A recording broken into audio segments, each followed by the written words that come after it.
হিন্দু পুরাণে এমন অনেক কাহিনী আছে যেগুলো শুধু গল্প নয়, জীবনের গভীর শিক্ষা।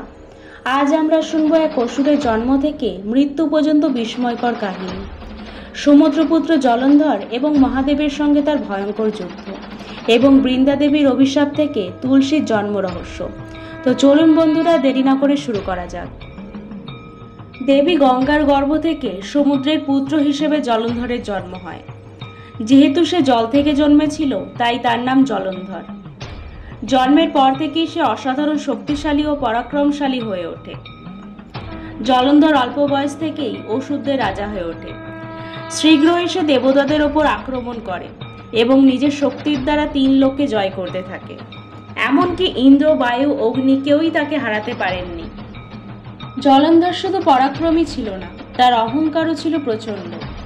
সে দেবী পার্বতীর সৌন্দর্যে মুগ্ধ হয়ে তাকে নিজের স্ত্রী হিসেবে চাইতে শুরু করে। এই জন্য সে মহাদেবকে যুদ্ধে আহ্বান জানায়। মহাদেবের সঙ্গে জলন্ধরের ভয়ঙ্কর যুদ্ধ শুরু হয়। বহুদিন ধরে এই যুদ্ধ চলে। জলন্ধর এতটাই শক্তিশালী ছিল যে মহাদেবকেও কিছুটা সমস্যার মুখে পড়তে হয়। জলন্ধরের শক্তির আসল উৎস ছিল তার পত্নী বৃন্দা সতী ধর্ম। বৃন্দা ছিলেন এক মহান পতিনিষ্ঠা নারী। তার সতীত্বই জলন্ধরের বর্মস্বরূপ কাজ করছিল। যতক্ষণ বৃন্দা সতী ছিলেন, ততক্ষণ জলন্ধরকে কেউ হারাতে পারছিল না। দেবতারা মহাদেবকে সাহায্য করার জন্য ভগবান বিষ্ণুর শরণ নেন। বিষ্ণু একদিন জলন্ধরের রূপ ধরে বৃন্দার সামনে উপস্থিত হন। বৃন্দা ভেবে নেন জলন্ধর ফিরে এসেছে এবং এতে তার সতীত্ব ভঙ্গ হয়। ফলে জলন্ধরের দেবীয় শক্তি দুর্বল হয়ে যায়। এবার মহাদেব তার ত্রিশূল দিয়ে জলন্ধরকে বধ করেন। যুদ্ধক্ষেত্রে জলন্ধরের দেহ ভস্মীভূত হয়।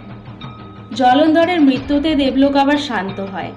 দেবতারা মহাদেবকে ধন্যবাদ দেন ধর্ম রক্ষার জন্য, এবং ভগবান শিবও ঘোষণা করেন, যতদিন পৃথিবীতে ধর্ম থাকবে, আমি সর্বদা অধর্ম ধ্বংস করতে উপস্থিত হব। বৃন্দা যখন জানতে পারলেন ভগবান বিষ্ণু তাকে প্রতারিত করেছেন, তখন তিনি বিষ্ণুকে অভিশাপ দিলেন, তুমি পাথরে পরিণত হবে। এই অভিশাপ থেকে শালগ্রাম শিলার উপস্থিত হয়। ভগবান বিষ্ণুর দ্বারা প্রতারিত হয়ে এবং স্বামীর মৃত্যুতে বৃন্দা ভীষণ দুঃখ পেয়ে অগ্নিতে আত্মহুতি দেন। তার দেহ অগ্নিতে পুড়ে ছাই হয়ে যায়। তার সতীত্বের মহাশক্তির কারণেই সেই ছাই থেকে জন্ম নেয় এক তুলসী গাছ। এই জন্য আজও হিন্দু ধর্মে তুলসীকে বৃন্দা দেবী বলে পুজো করা হয়, এবং এই জন্যই আজও বিষ্ণুর পূজায় তুলসী অপরিহার্য। এই গল্প থেকে ভগবান আমাদের শেখালেন, 1. অহংকার যত বড়ই হোক, সত্য ধর্মের কাছে তার পরাজয় অনিবার্য। 2. সতীত্বের শক্তি পৃথিবীর যে কোনো অস্ত্রের চেয়েও প্রবল। 3. বৃন্দার চরিত্র আমাদের শেখায় সতীত্ব ও ভক্তির মহিমা। 4. ভগবান শিব সর্বদাই ধর্ম রক্ষার জন্য অসুরদের বিনাশ করেন। 5. শিবজির প্রতিশ্রুতি প্রমাণ করে তিনি সর্বদা ধর্মের রক্ষক। 6. ভগবান বিষ্ণুর লীলা দেখায় যে কখনো কখনো অসুর বিনাশের জন্য কঠিন পথ বেছে নিতে হয়। বন্ধুরা, এই কাহিনী আমাদের শেখায় অহংকার যতই প্রবল হোক, শেষ পর্যন্ত সত্য ও ধর্মেরই জয় নিশ্চিত। বৃন্দা দেবী ভক্তি ও সতীত্ব আজও তুলসী পূজার মাধ্যমে আমাদের জীবনে জেগে আছে। জয় মহাদেব, জয় বৃন্দা দেবী। আজকের ভিডিও এখানেই শেষ করছি। আশা করি ভিডিওটি আপনাদের ভালো লেগেছে। যদি সত্যি উপকারে আসে বা ভালো লাগে, তবে অবশ্যই একটা লাইক দিন, কারণ আপনার একটি লাইক আমার জন্য অনেক বড় অনুপ্রেরণা।